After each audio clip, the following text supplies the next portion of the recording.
যখন তার হায়াতে জিন্দেগির শেষ হয়ে যায়, 40 দিন বাকি থাকে,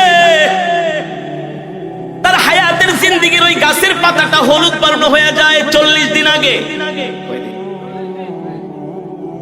ওই বান্দাকে যে ফেরেশতার মাধ্যমে রিজিক দেওয়া হয়, ওই রিজিক ওয়ালা ফেরেশতা 40 দিন আগে আয়েশা বইলা যায়, আল্লাহ তোমাকে 40 বছরের 50 বছরের জিন্দেগি দিয়া দুনিয়াতে পাঠাইছে, তোমার জন্য আল্লাহ যতটুকু রিজিক নির্ধারণ করছে, তোমার রিজিক খাওয়া শেষ, আর মাত্র 40 দিনের রিজিক বাকি আছে।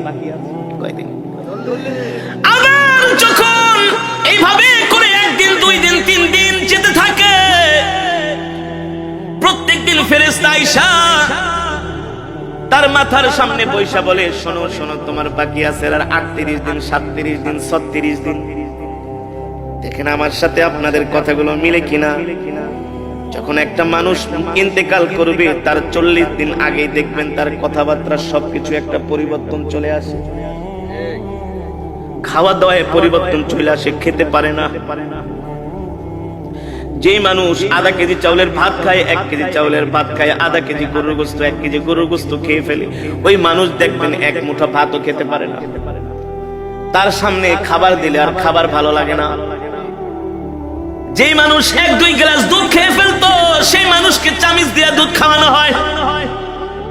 যেই মানুষ 1-2 হালি কমলা খেয়ে ফেলতো, তাকে একটা কমলার খোসা মুখে নিয়ে একটু রস খাওয়ানো হয়।